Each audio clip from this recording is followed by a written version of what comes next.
Aliza Lavie, shalom. Shalom. Former Knesset member and author of iconic Jewish women, 59 inspiring, courageous, revolutionary role models for young girls. And first of all, I would have wanted to ask you about these days that we're going through. Is there a feeling that we need women leaders these days? We need more opinions in the table of the decision makers, and we don't have enough women, other perspective. I was there and I'm seeing what is going on.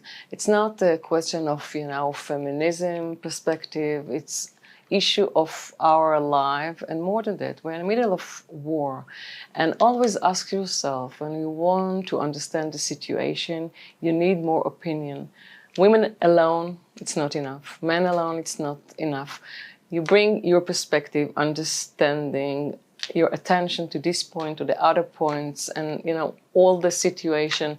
And we need several ideas and understanding and professionals and experience. And I think that there is now enough women in the situation, taking positions. And more than that, unfortunately, many of the men that are involved in these days were there before October the 7th.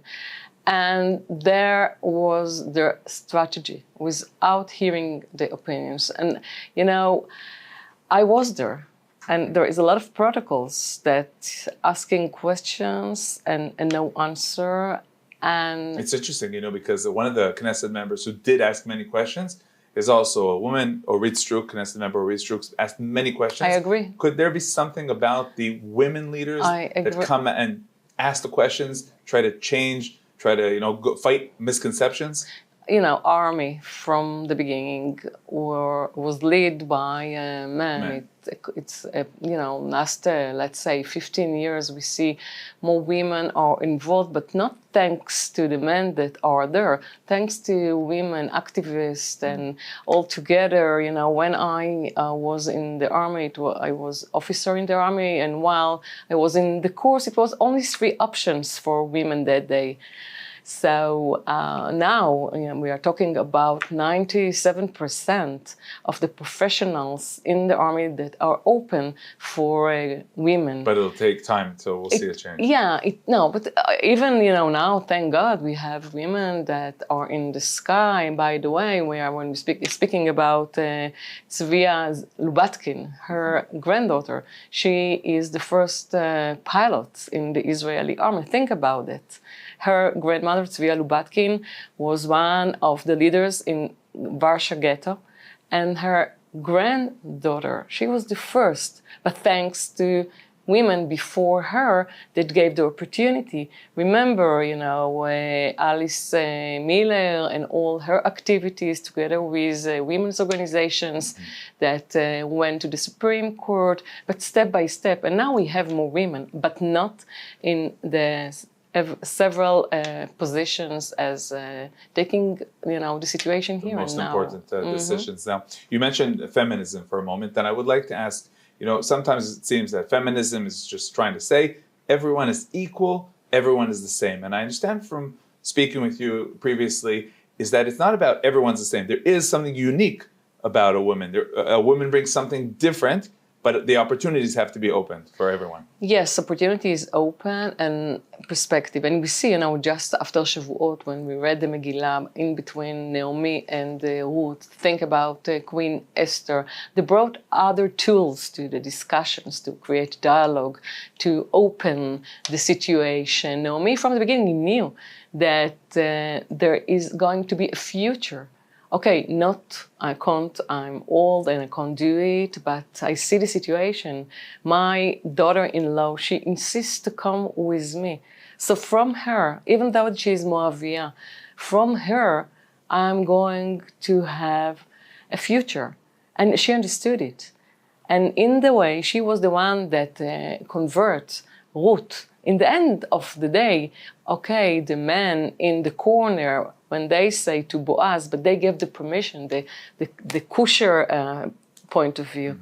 But the process, the understanding, the opportunity, and you see it in all over. And that's why it was so important to bring back the knowledge of the women that were here before us, always as activists, as a member of Israeli parliament. I have many questions, and not always I found answers. But still, but coming from, you know, being an activist, trying to empower women through this book, through all different activities that you do you have something that you have to say against the radical feminism? I think radical is not the right way.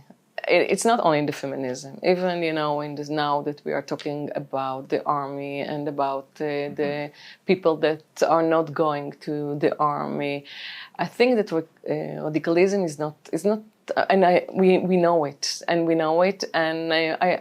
feminism is not, you know, ugly word.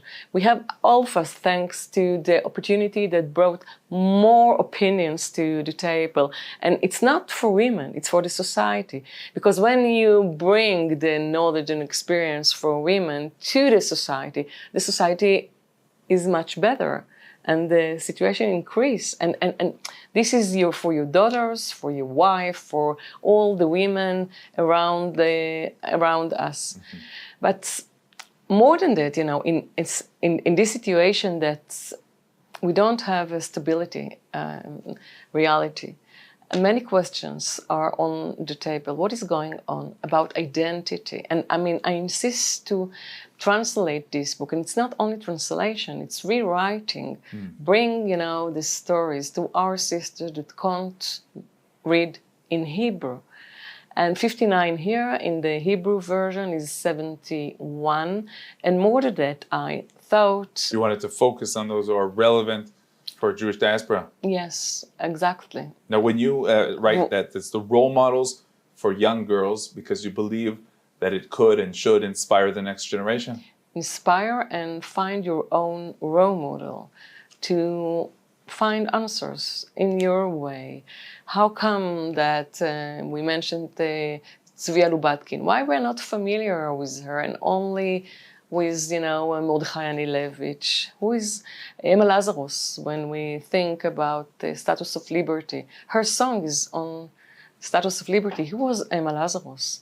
And why not to understand her story or to become familiar with her story, what it can bring to my life as American Jewish girl, but not only for girls, it's for women, because I found that many women are not familiar with our history as Jewish women, and we can bring answers from the past to our life and learn and become familiar with experience that women did in other or, you know, previous generations. We mentioned these days, the days of war, and of course in wake of October 7th, and I can believe that we're seeing iconic Jewish women, new iconic Jewish women. We're hearing the stories of the commanders and residents and so many stories of bravery. There'll be another book about this generation, this era. Yeah, and we, you know, it should be, and but I want to come back to your voice, you know, to find your own voice. And after you mentioned all these examples, we didn't pay enough attention to all these voices, and we have to ask why, because we see the results. We see the results, and I think many people now understand that we have to put more attention and diversity to see what actually happened here in October the 7th. And there are a lot of answers that are not with us yet. So actually this book brings more tools to the discussion, to the understanding, to the situation. And yes, we have to be a little bit, modest to understand that we don't know everything. We need to learn, and we need to share, and we need to become familiar with our history, because a little, sometimes you can find answers in the past, and that's what happened to me, and I want to share it, and also to develop more voices in our generation. Really, when you were in the process of writing the book in Hebrew first and then the rewriting, you were inspired? Yes, of course, very inspired. And I was shy because I wasn't that familiar with all these stories, and I asked myself, why is that? And Miriam the prophet and Rachel, our mother, and as I said, Emma Lazarus and other women that achieve a lot. Henrietta Sold, American woman that did so much for us. Who was Henrietta Sold, and how come that she became so, involved in different discipline? Who was she?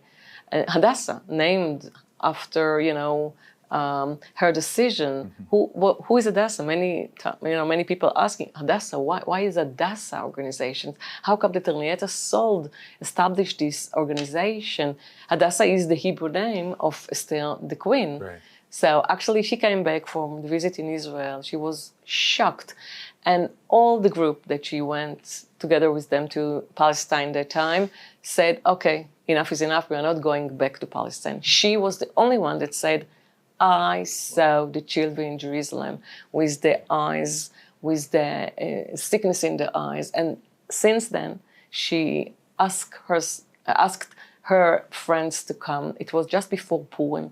And she said, okay, Esther, her Hebrew name is Hadassah, and we are going to name our organization after her. So more we learn, we can bring our voices. Wow, so that's only one of the stories, one of the small stories inside the big stories of the 59 inspiring role models for young girls, but not only for young girls, of course. Women, men, families. Exactly. Yeah, it's times to take a journey during this year, but mitzvah is the beginning. For everyone. Knesset member, former Knesset member Aliza Lavie, author of Iconic Jewish Women, thank you very much. Thank you so much.